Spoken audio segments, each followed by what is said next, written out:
Seminário 4, aula 14, vamos falar sobre os mecanismos da estrutura perversa e é uma continuidade às aulas anteriores. Tá bom?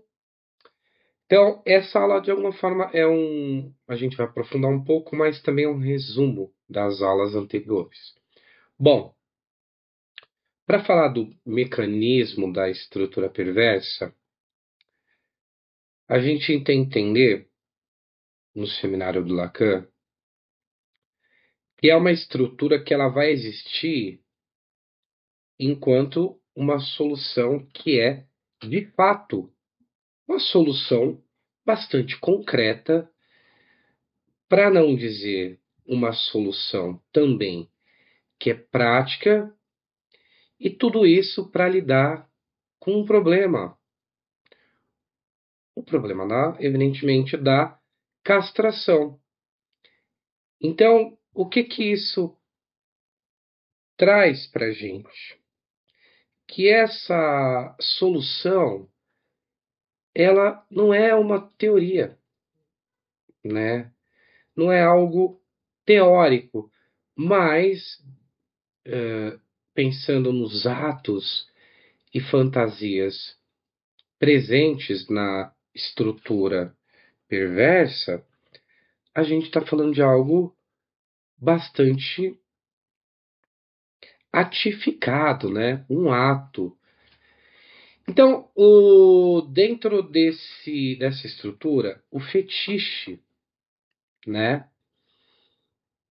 Ele se torna um paradigma, né? Lacan ele vai trazer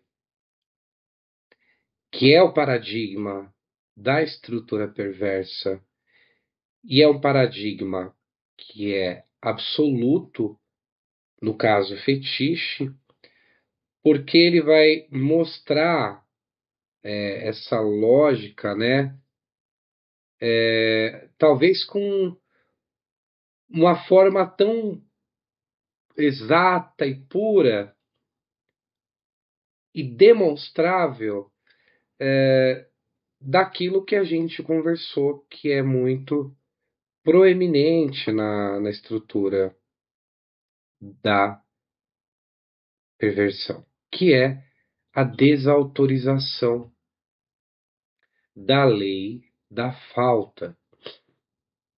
Então, para o Lacan tem essa característica, né, que é essa demonstrabilidade com uma pureza tamanha, né?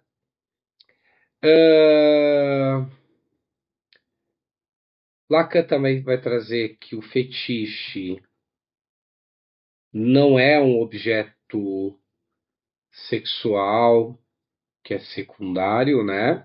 Alguma coisa. Não é um desvio moral. Ah, vamos olhar pelo campo da moralidade. Isso é errado. Então pode ser corrigido porque é errado. Vamos acertar esse conteúdo. Não. É estrutural. É isso que o Lacan frisa nesse seminário. É estrutural, é um mecanismo, né? E dentro dessa estrutura, o fetiche, ele simboliza, né? Justamente, ele vai simbolizar esse símbolo. O fetiche é um símbolo que representa justamente a ausência do falo na mãe, né? E aí o Lacan vai trazer que o fetiche ele vai ter o seu surgimento num instante de percepção da ausência desse falo, ausência desse pênis materno, e ele tem um momento de aparecimento. Ele vai aparecer justamente na cena imediatamente anterior à percepção traumática da falta, né? Então você vê que o fetiche não é um conteúdo desviante, mas pensando nesse seminário, para o Lacan, é um mecanismo que tem uma função dentro da estrutura. Inclusive, ele tem uma participação importante nessa estrutura. Ele simboliza, sinaliza algo, né? Agora, como que é feita a escolha, né? A eleição desse objeto de fetiche, né? Aí que tá. Para muita gente é algo que não é muito compreensível como que é essa escolha, né? Algo mais automático, né? Mas o Lacan vai dizer que é o contrário, é uma operação bastante lógica, bastante precisa a escolha desse objeto fetiche, né? E por quê? Se a gente falou anteriormente que o fetiche ele é um símbolo, né, direto da ausência do falo da mãe, fetiche como um símbolo direto, né, da ausência do falo da mãe. Então, nessa escolha, nessa eleição, qual vai ser o momento, né? Como que vai ser escolhido esse objeto, né? Se a lógica de escolha é precisa, vai escolher o momento antes dessa percepção e vai escolher o último elemento que está presente antes da percepção da falta no falo na mãe. Então, essa é a lógica por trás da eleição, da escolha do objeto fetiche. É o último elemento antes dessa percepção da falta. E isso por quê? Porque antes dessa percepção, né, do nada, desse buraco, esse último elemento, ele então vai ter a função, né, de tapiação, de tapar esse nada. E olha que interessante, ao se escolher algo que vem logo anterior à percepção do nada, só o ato de ficar nesse momento de escolha já é o ato de não estar presentificado na percepção da falta. Então, esse estacionamento, essa parada, por si só, já é um ato de tapar esse nada, né?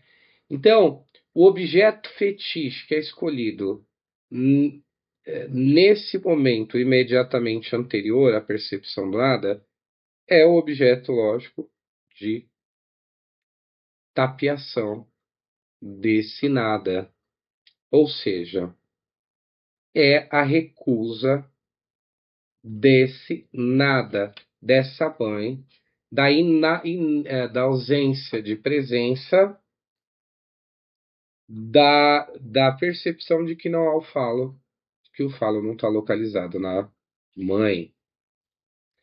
Então, a estrutura perversa com a sua importância e o fetiche com essa função, né, de fato estrutural, né, essa função de tapar esse nada, né, essa função que ocorre imediatamente antes da percepção da falta do falo, né? Então, dentro dessa lógica, antes eu fico, assim eu não entro em contato com nada, logo eu estou tapando o nada, estando nesse momento anterior.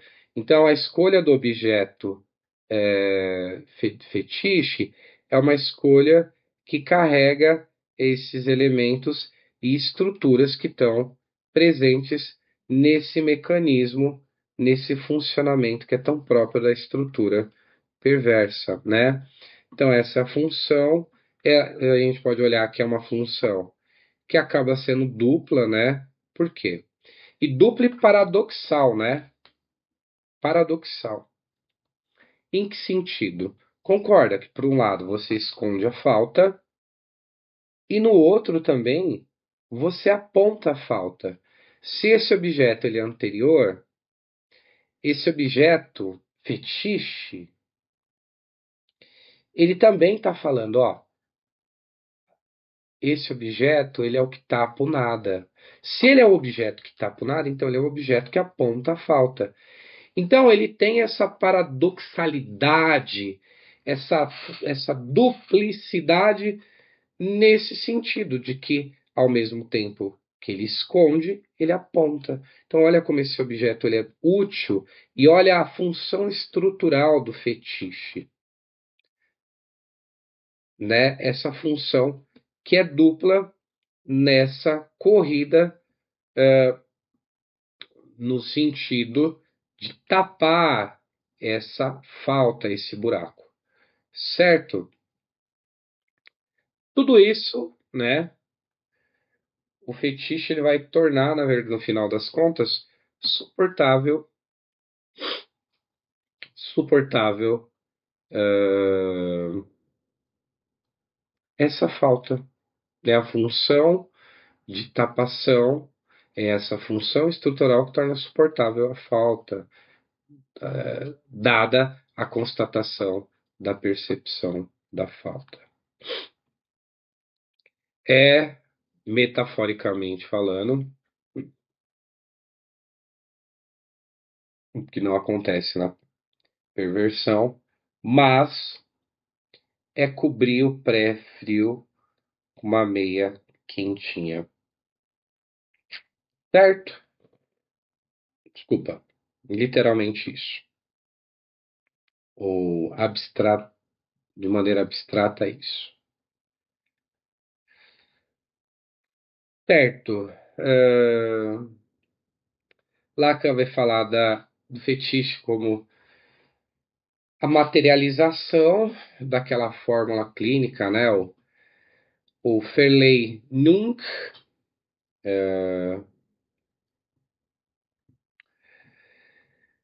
porque isso vai estar resumindo a ideia de que eu sei muito bem que a mãe não tem o falo, mas mesmo assim,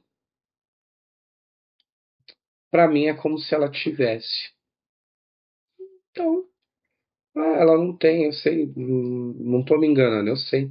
Mas eu vou viver como se ela não tivesse.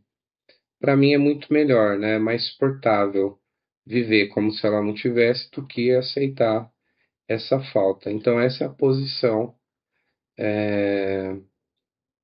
de fetiche dentro da estrutura perversa, né? Tá bom? Então, você olha como esse fetiche ele funciona também como um véu, ele vai estar, obviamente, como a gente falou anteriormente, protegendo desse confronto, né, com esse operador, né, com essa estrutura da castração no outro que está presente no campo do outro. Por isso que o campo do outro é tão difícil, pensando nessa questão, porque é o campo que está presente a castração, né? Então, o fetiche, de alguma forma, ele vai estar provando, né, é, que a castração, né, olha que coisa interessante, o fetiche vai provar que a castração ela pode ser negada, né, recusada, pura e simplesmente pela ignorância, né? Eu fico na ignorância. Aliás, não é que você fica na ignorância, né? Não é exatamente isso, né? Porque falar isso, a gente esquece aquele detalhe do controle. Mas não exatamente por ignorância, mas por uma construção, né? E a gente mostrou aqui ao longo dessas aulas que é uma construção bem engenhosa, né? Bem curiosa, né? e altiva, né? Vamos colocar assim também. Então, é, é possível notar, então, que essa estrutura, ela consegue, então, por meio da sua função, por meio até de objetos concretos, sustentar, no final das contas, uma ilusão, né? A ilusão da completude no outro, né? Essa relação enganosa, né? E não é à toa, né? Porque sustentando essa ilusão, você está, de alguma forma, dentro daquela ideia de função dupla, né? Eu evito e eu aponto, ou seja, eu me protejo. Então, é uma posição que anula a ameaça de castração, né? É uma posição que confronta, evidentemente, a lei, desautoriza a lei, então, através desse funcionamento estrutural, né? Ok? É isso aí. Valeu, até a próxima aula. Um abraço, tchau.